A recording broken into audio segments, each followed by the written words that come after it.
So, Hi guys, welcome back to our YouTube channel. donc, dans les vidéos précédentes, on vous a montré comment compiler le projet. On vous a aussi montré comment setup le projet pour l'utiliser dans Soft Console. Donc, on va montrer ici comment programmer, créer un payload qui sera envoyé dans une des mémoires de la carte.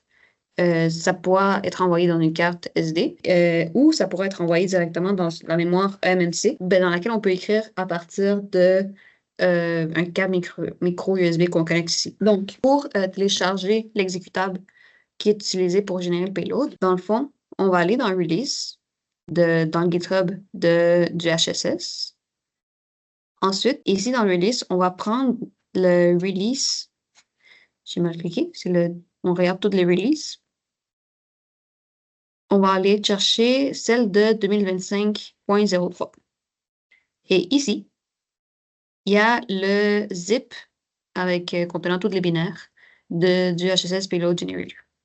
Donc, une fois téléchargé et dézippé, moi je l'ai ici.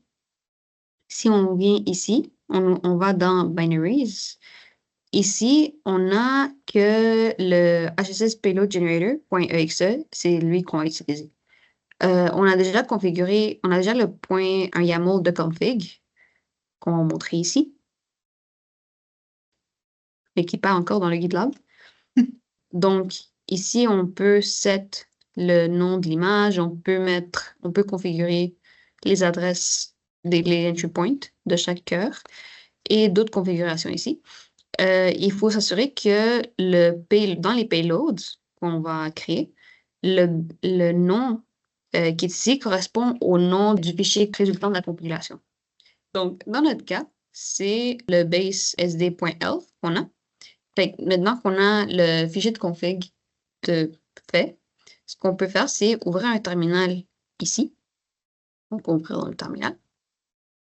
On fait hss payloadgenerator.exe -c pour config, donc config.yaml. Ensuite, -v pour la verbose, au cas où. Et ensuite, le nom du fichier du fichier.bin qui va contenir le payload. Donc, on peut mettre payload.bin, par exemple. Ici, ça le génère. Donc, ensuite, avec le payload.bin qui est là, on va juste se rappeler il est où, parce que maintenant, on va insérer la carte SD dans l'ordi. Ensuite, on ouvre le WinDisk Win32 Disk Imager. Là, c'est juste la carte SD qui dit que... Donc, ici, on arrive. Là, moi, je suis déjà dans le dossier. Donc, on dit qu'il peut sélectionner tout. Et on cherche payload.bin, qui est le fichier qu'on a généré tantôt.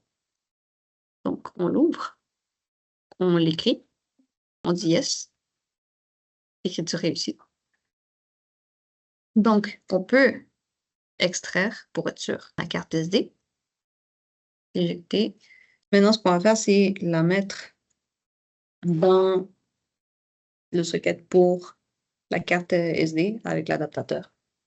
Et maintenant, on ouvre une console PuTTY pour qu'il envoie par UART ici. En fait, j'ai pas bien l'alimentation du volcan. OK, donc on allume. On voit que le HSS, il a démarré. Il réussit à trouver la carte SD. Et ensuite, on voit que c'est la configuration qu'on avait mis. On a set son nom pour image prototype MDA High. Et ensuite, on a le base SD.elf qu'on avait compilé. Si vous avez des questions, écrivez-les en commentaire sur la vidéo YouTube. Anne-Sophie va répondre. Okay,